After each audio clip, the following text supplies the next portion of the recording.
Hello everyone, welcome to Anand academy. तो जैसा कि आप सभी को पता है, क्लास 11th का एग्जाम मई के सेकेंड वीक से होने जा रहा है। तो इसके लिए जेक ने जो भी सैंपल पेपर रिलीज किया है, आज हम उसी का सॉल्यूशन देखने वाले हैं। ठीक है, ये फिजिक्स का सेट 1 है, ऐसे सेट 2 का भी सॉल्यूशन अवेलेबल है। ठीक है, तो पहला सेट 1 से क्वेश्चन नंबर 1 से स्टार्ट करते हैं। Which of the following is characteristics of unit? Option A में दे रखा है। पहला क्वेश्चन क्या है हमारे पास, which of the following is characteristics of unit? इनमें से कौन सा यूनिट का कैरेक्टरिस्टिक्स है? ठीक है, तो हम देखते हैं पहला, the unit must be universal accepted.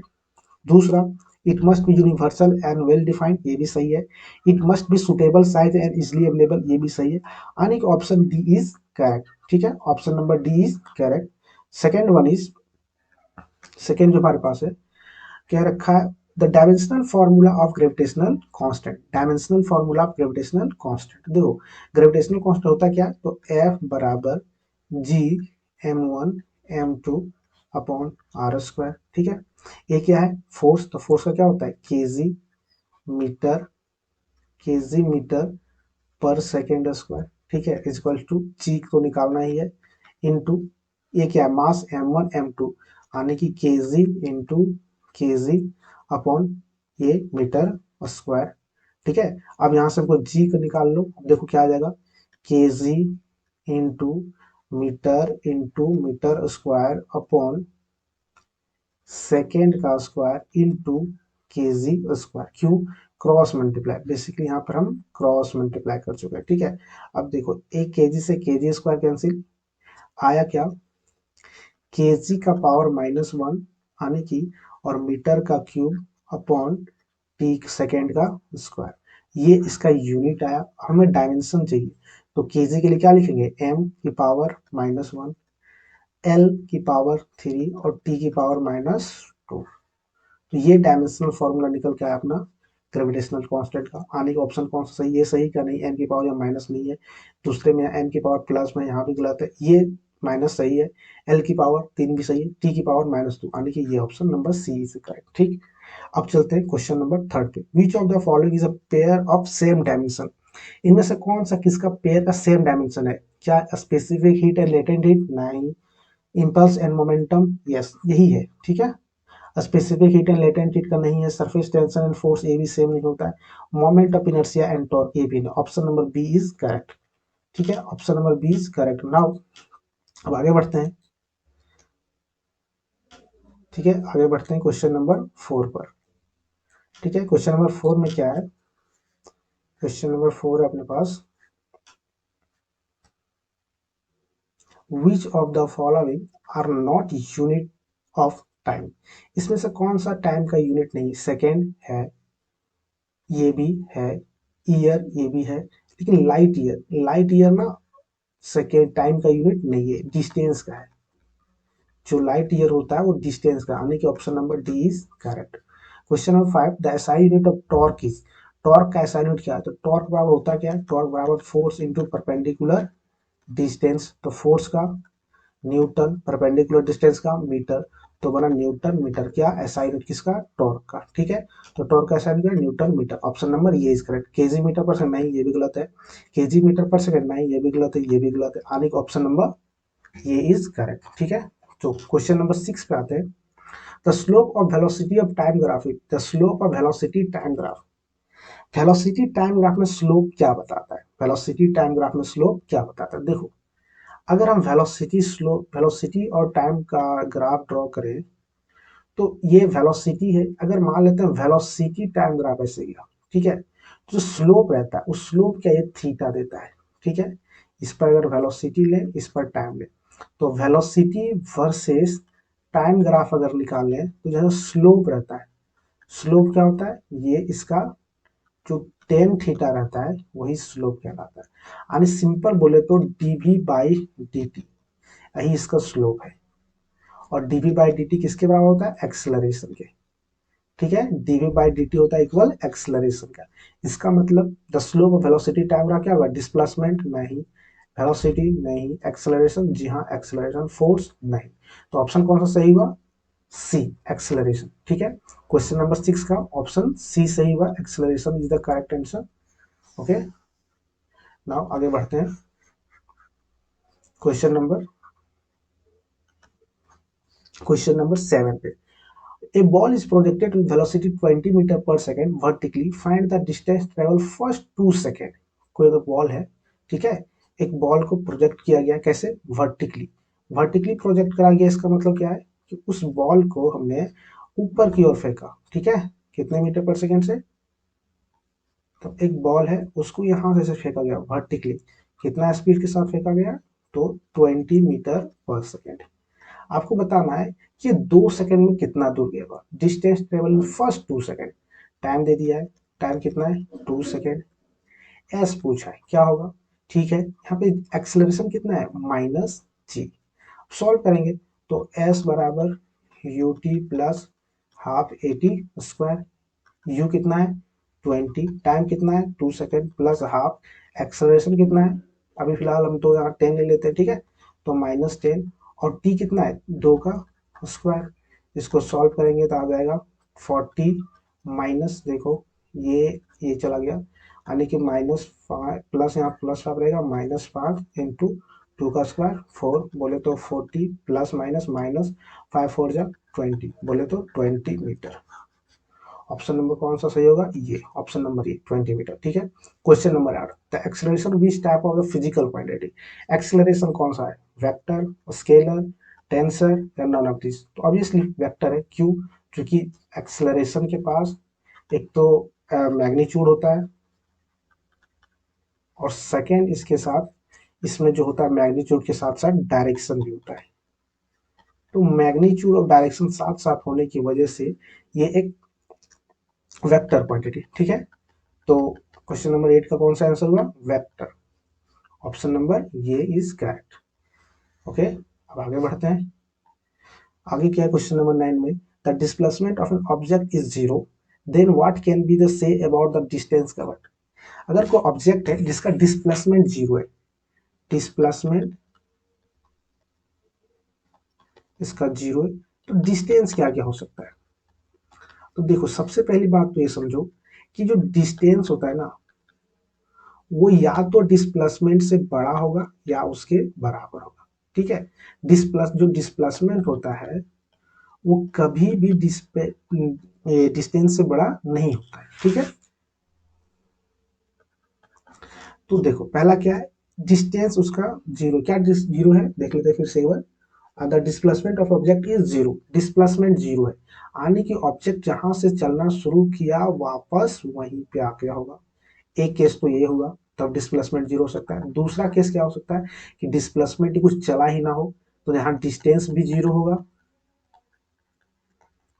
और यहाँ पे डिस्प्लेसमेंट तो जीरो है ही। लेकिन जो पहला केस में क्या करे, यहीं से चला, कुछ दूर गया, फिर वापस आ गया, इसका मतलब यहाँ पे डिस्प्लेसमेंट तो जीरो है, मगर डिस्टेंस जीरो नहीं है। इसलिए अब ऑप्शन पढ़ते हैं। इट इज नेगेटिव, नहीं। It is must be zero, नहीं। It can not be zero, it may be, may और may be may not be zero. ये डिस्टेंस हो सकता है, जीरो भी हो सकता है, नहीं भी हो सकता है। जीरो किस केस में होता है? इस वाले केस में, तो चला ही ना हो। और एक बार जीरो नहीं हो सकता कब? कि जहां से चला वहीं वापस आ गया। इस वाले केस में जो डिस्प्लेसमेंट होगा वो तो जीरो होगा, लेकिन डिस्टेंस जीरो नहीं होगा। इसका मतलब हम कह सकते हैं कि डिस्टेंस, डिस्प्लेसमेंट और डिस्टेंस में डिस्प्लेसमेंट जीरो होगा, मगर डिस्टेंस जीरो हो भी सकता है और नहीं भी हो सकता है, ठीक है। तो नेक्स्ट क्वेश्चन पे आते हैं। क्वेश्चन नंबर, इसका तो समझ में आ गया ना आंसर। क्वेश्चन नंबर 9 का D, option number D is correct. Question number 10 का, two car A and B are moving with velocity 10 metre पर सेकेंड, 60 मीटर पर सेकेंड, किलोमीटर, सॉरी सब किलोमीटर पर आवर में है। What is the relative velocity of A with respect to B on moving along the straight line same direction. ठीक है, हमारे पास क्या है? दो कार है। क्या है हमारे पास? दो कार है, दोनों एक दूसरे की तरफ मूव कर रहा है, ठीक है। कितना मीटर से? एक कर रहा है 60 किलोमीटर पर आवर से, एंड सेकेंड वन इज कर रहा है, देखो बात ऐसा है कि एक रास्ता था, यहाँ पे कार ये है, ये इधर मूव कर रहा है 60, सॉरी कार वन कितना से जा रहा है? कार ये जो मूव कर रहा है वो 100 किलोमीटर से और कार भी 60 किलोमीटर से, ठीक है। तो ऐसा ही कर लेते हैं। तो कार ये जो मूव कर रहा है वो मूव कर रहा है 100 किलोमीटर पर आवर से, और कार बी जो मूव कर रहा है वो मूव कर रहा है 60 किलोमीटर पर आवर से। दोनों सेम डायरेक्शन में जा रहा है, ठीक है, ये और बी। पूछा है वेलोसिटी ऑफ, क्या पूछा हमसे, velocity of car A with respect to car B, यानी velocity of car A with respect to car B. जो ऐसा रहता है करेंगे velocity of A minus velocity of B, यानी कि 100 माइनस 60 बोले तो 40 किलोमीटर पर आवर, ठीक है। कौन सा ऑप्शन सही हो जाएगा हमारा, ये वाला 40 किलोमीटर पर आवर। 160 तो नहीं होगा, झूठेगा तो 125 नहीं, यानी ऑप्शन नंबर ये कौन सा, क्वेश्चन नंबर 10 का। अब आते हैं क्वेश्चन नंबर 11 पे। The rate of change of displacement is called, the rate of change of displacement is called, simple velocity, the rate of change of displacement is called velocity. Question number 12, the analogous of mass in the rotation motion is called, analogous of mass in rotation motion is called moment of inertia, ठीक है। Question number 13, two bullet, to question number 12 का answer ये। Question number 13 पे आते हैं अब। Two bullets are fired simultaneously horizontally and with the different speed from the same plane, which bullet will hit the ground first. देखो बात ऐसा है कि हमारे पास दो बुलेट है, ठीक है, बुलेट समझते हो ना। तो दोनों बुलेट को एक साथ फायर किया गया, दोनों बुलेट को एक साथ फायर किया गया, ठीक है। लेकिन ऐसा करा गया कि दोनों का ये हाइट ऑफ प्लेन है, दोनों को सेम से, एक को U1 से, दूसरे को भी यहीं से रिप्रेजेंट किया गया U2 से, एक को U1 से, एक को U2 से, एक को ज्यादा स्पीड से करा गया, कम से। तो पूछा है कि कौन सा पहले हीट करेगा के ग्राउंड को। तो देखो कोई भी ऑब्जेक्ट नीचे आएगा तो सिंपली हीट करने के लिए उसको यहाँ से यहाँ तक आना पड़ेगा, ठीक है, यानी कि ये हाइट। तो दोनों का हाइट जो वेलोसिटी है इस वाले डायरेक्शन में नीचे, तो दोनों का वेलोसिटी जीरो है, यानी कि भी डाउनवर्ड का वेलोसिटी दोनों के इसमें जीरो है। इस वजह से दोनों का वेलोसिटी जो होगा वो नीचे आते का टाइम दोनों का इक्वल लगेगा, टाइम दोनों का क्या होगा, इक्वल, T1 बराबर T2 आएगा। मतलब कौन सा ऑप्शन सही होना चाहिए, ऑप्शन नंबर हमारे पास सही हो जाना चाहिए। क्वेश्चन नंबर कौन सा था, हाँ, the slower one, the faster one, the both will reach simultaneously, ये वाला सही होगा, बोथ विल रीच साइमल्टेनियसली। क्योंकि दोनों नीचे की ओर जब आएगा तो दोनों का नीचे वाला वेलोसिटी सेम है, नीचे आने वाला वेलोसिटी दोनों पास क्या है, जीरो है, क्योंकि दोनों को जो फेंका प्रोजेक्ट किया है हॉरिजॉन्टल प्रोजेक्ट किया है। ऐसे वेलोसिटी इस वाले डायरेक्शन में है, नीचे वाले डायरेक्शन में वेलोसिटी है ही नहीं, और जो नहीं है तो दोनों के केस में वेलोसिटी कितना है, जीरो। इसलिए दोनों हिट करेगा ग्राउंड पे सेम टाइम में, ठीक है। दूसरा क्वेश्चन नंबर 13, इसलिए इसका आंसर कौन सा सही हो जाएगा, तो answer C, both will reach simultaneously. अब आते क्वेश्चन नंबर 14 पे। क्वेश्चन नंबर 14 है, विच of the following operation between the two vector can yield the vector perpendicular either them.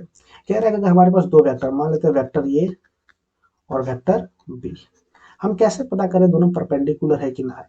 तो बिल्कुल अगर परपेंडिकुलर प्रॉपर्टी निकालना तो हम क्या कर देते हैं, ये डॉट बी, अगर ये जीरो आया, अगर ये डॉट बी जीरो आया, then A perpendicular to B, मगर अगर A dot B not equals to zero, इसका मतलब ये नॉट परपेंडिकुलर टू बी। तो कौन सा ऑप्शन सही है हमारे पास, एडिशन नहीं, सब्सट्रैक्शन नहीं, डॉट प्रोडक्ट, जी हाँ डॉट प्रोडक्ट, ठीक है। Question number 15, the moment of inertia of a body, the moment of inertia of a body does not depends on, moment of inertia किस पर डिपेंड नहीं करता है, मास ऑफ द बॉडी नहीं depend करता है, axis of rotation of the body depend करता है, the distribution of mass in the body ये भी डिपेंड करता है, किस पर नहीं डिपेंड करता है, तो D option, the angular velocity of the body, इस पर नहीं डिपेंड करेगा, ठीक है।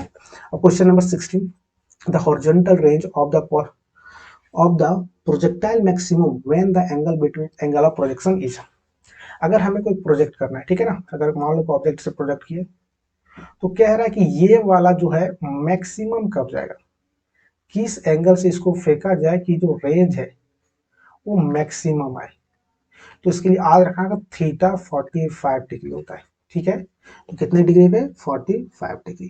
Question number 17, which of the following remain constant for a projectile motion, projectile motion में क्या कांस्टेंट रहता है? काइनेटिक एनर्जी, मोमेंटम, दूसरा horizontal component of velocity and the vertical component of velocity. तो हॉरिजॉन्टल कंपोनेंट ऑफ वेलोसिटी क्या होता है? Fix होता है, क्योंकि कोई भी प्रोजेक्टाइल मोशन अगर कर रहे हो, प्रोजेक्टाइल मोशन कर रहे हो यू से, तो ये वाला जो पार्ट आता है ये होता है you cos theta, sorry you sine theta, और ये हॉरिजॉन्टल होता है, ये होता है यू कॉस थीटा। ये हॉरिजॉन्टल वर्टिकल की तरफ एक एक्सेलरेशन हमेशा नीचे जी की ओर काम करता है, ठीक है। हॉरिजॉन्टल की तरफ जो वर्टिकल ऐसे होता है, तो वर्टिकल में हमेशा एक जी काम करता है जो इसका वेलोसिटी में चेंज करता है। लेकिन जो ये कंपोनेंट होता है हॉरिजॉन्टल, इसमें एक्सेलरेशन बराबर जीरो होता है, और जब एक्सेलरेशन जीरो हो गया तो इसका मतलब उसको वेलोसिटी में कोई चेंज नहीं आएगा। इसलिए ऑप्शन नंबर कौन सा सही हो जाएगा अपने का? ऑप्शन नंबर सही है अपने को C, option number C, horizontal component of velocity. ठीक है, अब नेक्स्ट है क्वेश्चन नंबर 18। क्वेश्चन नंबर 18 में क्या है? What when a bus is suddenly take a turn, the passenger are thrown towards because of, अगर बस टर्न लेता है तो क्यों घूम जाते हैं? ठीक है, inertia of motion, inertia of acceleration of motion, speed of motion, both A and B. तो option number A inertia of motion. ठीक है, question number 9, a person is sitting on a open car moving with a constant velocity thrown a ball vertically up with a ball will fall. ठीक है, एक क्या कह रहा है कि एक कोई गाड़ी वाला है, उसका छत खुला हुआ है गाड़ी का, वो एक बॉल को फेंकता ऊपर की ओर, और फेंकते समय उस गाड़ी का जो स्पीड है कांस्टेंट है, स्पीड कांस्टेंट है, तो बॉल कहाँ आके गिरेगा? उस कार वाले पे, कार वाले से बाहर या कार से आगे। ठीक है, तो इसका क्या करते हैं, देखो अगर कोई ऑब्जेक्ट इधर जा रहा है और यहाँ पे ये सब प्रोजेक्ट किया, ठीक है, मान लो ये कार वाला आदमी था, इधर जा रहा है, ये यहाँ से बॉल ऐसे प्रोजेक्ट किया, ये बॉल ऊपर गया, तो जब तक ये आदमी इधर जाएगा, चूंकि प्रोजेक्ट करके तो रुक ना रहा है, तो ये तो आगे निकल जाएगा। तो जो ये बॉल फेंका गया, ये एक्चुअली ऐसे ना जाके ऐसे जाएगा, समझे? ये जो बॉल प्रोजेक्ट हुआ बिल्कुल ऊपर नहीं जाएगा, ये प्रोजेक्टाइल मोशन करता हुआ ये इसी आदमी के हाथ में फिर चला जाएगा। क्यों? क्योंकि जितना स्पीड से मेन जाएगा, वेलोसिटी ऑफ जो मेन है वही वेलोसिटी ऑफ बॉल भी इधर है, दोनों का हॉरिजॉन्टल डायरेक्शन, दोनों का हॉरिजॉन्टल डायरेक्शन सेम है। इस वजह से बॉल जो है सीधा उस आदमी के हाथ में ही जा गिरेगा। आने का ऑप्शन कौन सा सही हो जाएगा इसमें? ये option number B, in the, नहीं सॉरी, ये option number D, exactly in the hand of the man. ठीक है, तो सी नहीं, option number D, option number D is correct. ठीक, अब आते क्वेश्चन नंबर 19 पे। कितना हो गया? 19 हो चुका है। तो question number 20, a force of 5 Newton act on a body 1 kg, the acceleration of the body. ठीक है, फोर्स इज इक्वल टू होता है मास इनटू एक्सेलरेशन। फोर्स दे रखा है अपने पास 5 न्यूटन, फोर्स दे रखा है 5 न्यूटन, ठीक है, फोर्स दे रखा है 5 न्यूटन, मास कितना दिया हुआ है 1 kg, एक्सेलरेशन, अब बताना अपने को एक्सेलरेशन क्या होगा। तो एक्सेलरेशन क्या हो जाएगा? सिंपल, 5/1 बोले तो 5। ऑप्शन कौन सा सही है? ऑप्शन नंबर ये 5। ठीक, question number 21, which of the following is a self adjusting force. इसमें से कौन सा सेल्फ एडजस्टिंग फोर्स है? Static friction, limiting friction, kinetic friction और स्लाइडिंग फ्रिक्शन। तो ध्यान रखना यहाँ से स्टैटिक फ्रिक्शन, स्टैटिक फ्रिक्शन एक सेल्फ एडजस्टिंग फ्रिक्शन है। ठीक है, चलो आगे बढ़ते हैं। ऑप्शन नंबर ये सही था उसका। Question number 22, when a torque is acting on a system is zero, when the torque acting on a system is zero, then which of the following is not change। ठीक है, torque क्या है? Zero. Torque होता क्या है? Force into perpendicular distance is equals to zero है। Force बराबर होता है mass into acceleration into perpendicular distance is equals to zero. ये जीरो कब हो सकता है? पहला चीज, क्या मास को ऑब्जेक्ट का जीरो ले लेंगे अगर, तो फिर तो बात ही ना बन रहा, क्योंकि कुछ है ही ना, तो मास तो जीरो होने से होता है। एक्सेलरेशन, एक्सेलरेशन जीरो कब होगा? एक्सेलरेशन जीरो तब होगा जब इसका लीनियर वेलोसिटी में चेंज ना हो। चेंज क्या हो? जीरो। लीनियर वेलोसिटी में चेंज जीरो, तो उस वाले ऑप्शन से जाएगा तो कौन सा सही हो जाता है? Linear velocity. लीनियर वेलोसिटी क्या होगा? नहीं चेंज होगा, क्योंकि अगर लीनियर वेलोसिटी चेंज किया अगर वेलोसिटी में चेंज आया तो एक्सेलरेशन है, और जो एक्सेलरेशन है तो मास इंटू एक्सेलरेशन फोर्स बना, और परपेंडिकुलर डिस्टेंस से फिर टॉर्क तो जीरो आ ना रहा, यानी कि ये जीरो है। किसके वजह से जीरो है? क्योंकि एक्सेलरेशन जीरो है। एक्सेलरेशन क्यों जीरो है? क्योंकि चेंज इन वेलोसिटी जीरो है। ठीक है, तो ऑप्शन नंबर ये सही है। क्वेश्चन नंबर 22 का बात है क्वेश्चन नंबर 23 पे। ए हार्मर ऑफ मास 300 ग्राम, ठीक है, एक हार्मर जिसका मास है 300 ग्राम, केजी बदल ले तो 0.3 केजी। नेक्स्ट देखते हैं क्या कह रहा है। मूविंग एट 40 मीटर पर second strike a nail, the nail stop the harmony in very short interval of 0.02 second. ठीक, the force of the nail on the hammer. देखो बात ऐसा है कि एक यहाँ पे नेल है, ठीक है, इस पे एक हार्मर से इस पे फोर्स लगाया जा रहा है, एक बड़ा सा हार्मर से इस पर फोर्स लगाया जा रहा है। तो ये जो 0.02 सेकेंड के अंदर ये हार्मर को ये नेल रोक देता है। तो पूछ रहा है कितना फोर्स लग रहा है, तो इस वाले फोर्स को इम्पल्स बोलते हैं। देखो वैसा फोर्स जो बहुत कम इंटरवल में बहुत हेवी फोर्स लगे उसे इम्पल्स कहते हैं। ठीक है, बहुत कम इंटरवल ऑफ टाइम में बहुत ज्यादा फोर्स आने की, the large magnitude of force in small interval of force में जो लगता है उसे इम्पल्स कहते हैं। तो इम्पल्स बराबर होता क्या? Change in momentum upon time, change in momentum upon time. ठीक है, तो चेंज इन मोमेंटम क्या है? Initial momentum mass into velocity, mass कितना है 0.3, ठीक है, इंटू वेलोसिटी कितना जा रहा है 40 मीटर पर second, into change in momentum butter time. ठीक है, तो मास इंटू वेलोसिटी, ठीक है, टाइम कितना लगा है 0 पॉइंट। इसके साथ एक चीज और कुछ दे रखा है, देखते हैं क्या दिया है क्वेश्चन नंबर, हाँ ठीक है, तो change in momentum upon time, तो क्या है टाइम, क्या है 0.02 सेकेंड, यही है टाइम 0.02 से ऐसे कैलकुलेट कर लो। तो देखो 4 3 जा कितना हुआ 12, जीरो एक पॉइंट के बाद एक हट गया, आने की 12 अपॉन 0.02, यहाँ से दो जीरो ऊपर निकल गया, आने की इसे 6 आने की ये सिंपल करेंगे तो 6 × 100 बोले तो 600 न्यूटन। ठीक है, तो कौन सा ऑप्शन सही हो जाएगा? ये option number A is correct, 600 Newton हमारा आंसर हुआ। ठीक है, अब आगे बढ़ते हैं। 600 न्यूटन, सिंपल से क्या करना है, change in momentum upon time interval.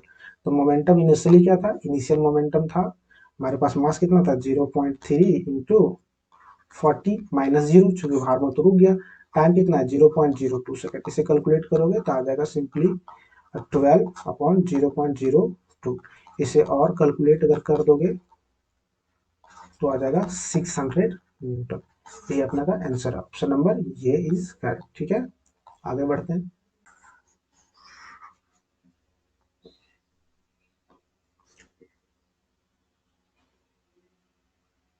तो क्वेश्चन नंबर 24 जो अपने पास है, क्वेश्चन नंबर 24 उसमें कह रहा है एक गन और बुलेट का सिस्टम है जिसमें mass of bullet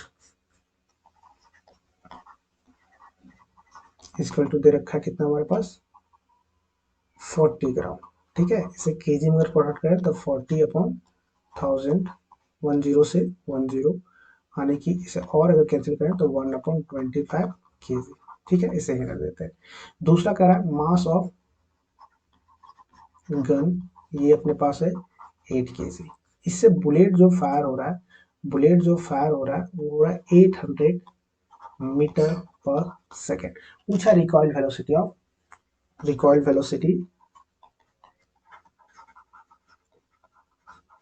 of gun. ठीक है, तो इस केस में पूरा मोमेंटम कंजर्व रहेगा, इस वाले केस में पूरा मोमेंटम कंजर्व रहेगा। तो हम क्या करेंगे, मोमेंटम का कंजर्वेशन लगाएंगे।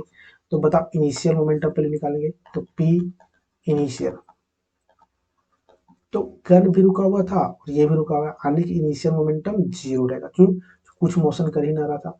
अब निकालते हैं पी फाइनल, पी फाइनल इस क्या होगा, तो वेलोसिटी ऑफ बुलेट, यानी कि वेलोसिटी पहले लिखेंगे यहाँ पे momentum of bullet plus momentum of gun. तो मोमेंटम ऑफ बुलेट कितना है, मास 1/25 केजी है यहाँ से। ठीक है, इंटू स्पीड 800 प्लस इसका मास कितना गन का 8 इंटू वेलोसिटी ऑफ गन। ठीक है, अब यहाँ से ये हो गया फाइनल, ये हो गया इनिशियल। चूंकि मोमेंटम कंजर्व है इसलिए फाइनल बराबर इनिशियल किसका, मोमेंटम का। और अगर ऐसा सॉल्व करेंगे तो आ जाएगा अपने पास, ये कैलकुलेट अगर करें तो ये देखो पूरा पूरी कट जाएगा कितने बारी में, 4 16 टाइम्स। ठीक है, 16 में ये कट जाएगा अपना 32 टाइम्स में, यानी कि 32 plus 8 into velocity of gun is equals to 0। यहाँ से कर लेंगे तो velocity of gun is equal to -32/8 cancel out होकर -4, आने के वेलोसिटी ऑफ गन कितना है, -4 मीटर पर सेकेंड। क्वेश्चन नंबर, ये जो क्वेश्चन नंबर 24 का आंसर डी है, -4 मीटर पर सेकेंड। ठीक है, बात है क्वेश्चन नंबर 25 पे। क्वेश्चन नंबर 25 में क्या अपने पास देखते हैं,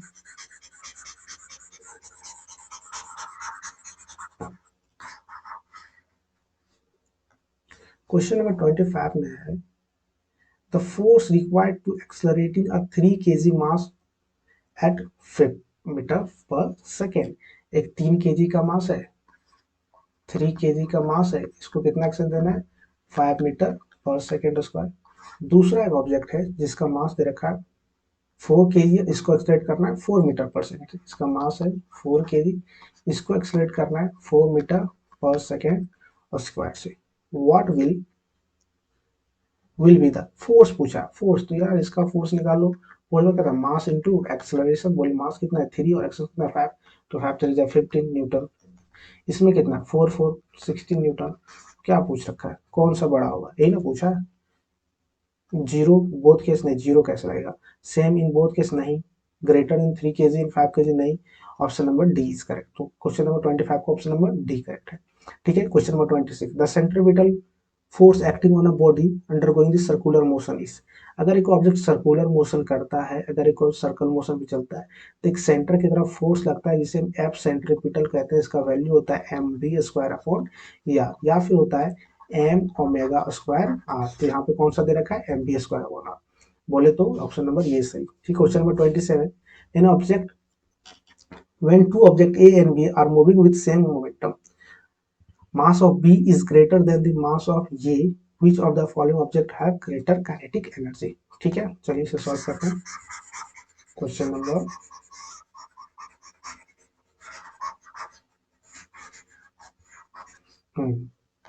क्वेश्चन नंबर है 27।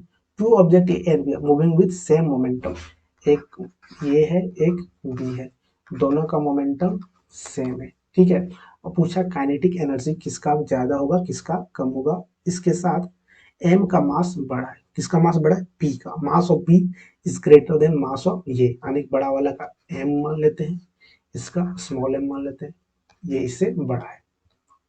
ठीक है, अब सॉल्व करते हैं। देखो मोमेंटम बराबर, momentum relation between momentum and kinetic energy होता है P बराबर होता है root under 2 kinetic energy into mass. ठीक है, तो दोनों का इक्वल है, यानी लिख सकते हैं 2 into kinetic energy of A into mass of A बराबर root under 2 into kinetic energy of B into mass of B. ठीक है, रूट से रूट कैंसिल, क्या बचा 2 into kinetic energy of A into mass of A बराबर 2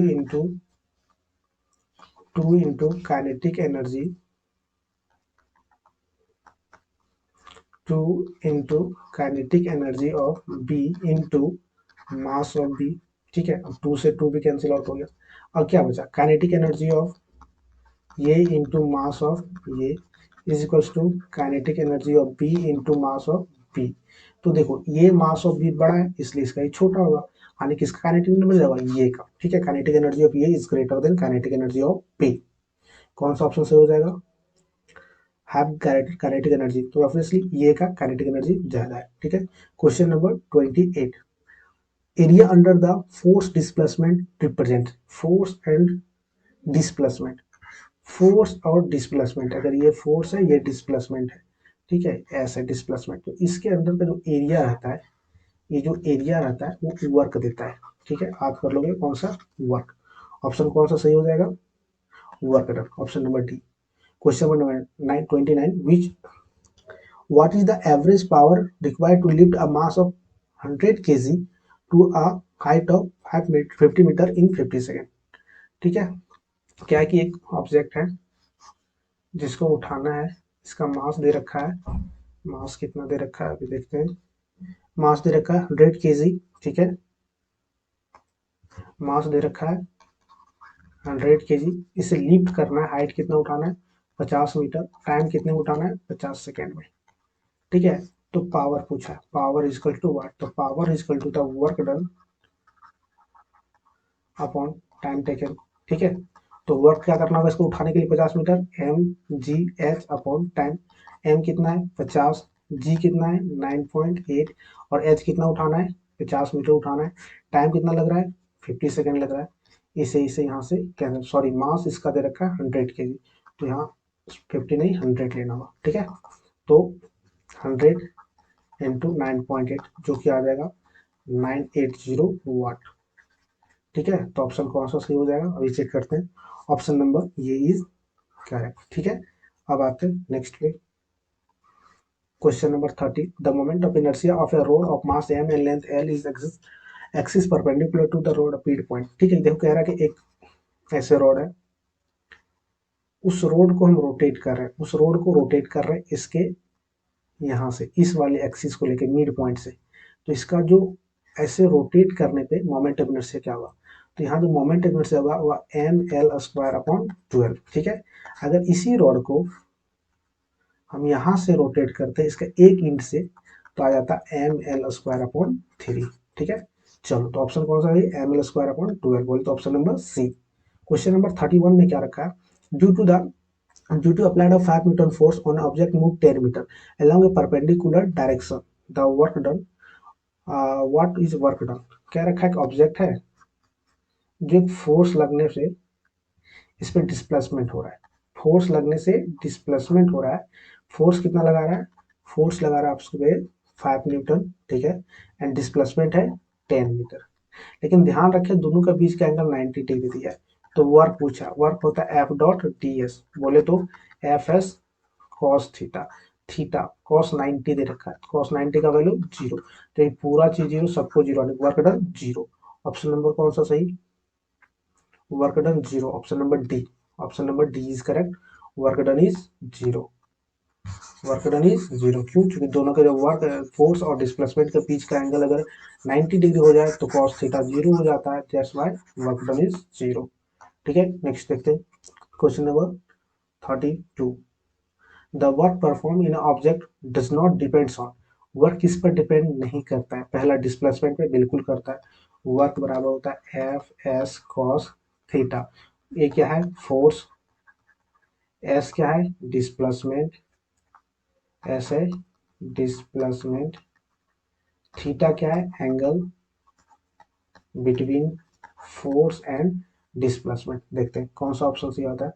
displacement depend करता है, then force applied depend करता है, the angle between the force बिल्कुल डिपेंड करता है, initial velocity of the velocity, यानी कि option number D is correct. ठीक है, क्वेश्चन नंबर कौन सा बचा, 32 हो गया। 33, the work done by all the forces external और internal object is equals to change in kinetic energy, change in total energy, तो होगा चेंज इन टोटल एनर्जी। ठीक है, question number 34, the center of mass of body is always lie in the geometrical center, always inside the body, always outside of the body, may inside within और outside। बिल्कुल अगर किसी भी body का centre of mass हमें calculate करना है तो जरूरी नहीं कि ज्योमेट्रिकल सेंटर पे हो या फिर बॉडी के अंदर ही हो। ये सेंटर ऑफ मास है या बॉडी से अंदर भी हो सकता है, बॉडी के बाहर भी हो सकता है, ज्योमेट्रिकल सेंटर भी हो सकता है। तो इसलिए हमारा जो फाइनल आंसर सही वो डी,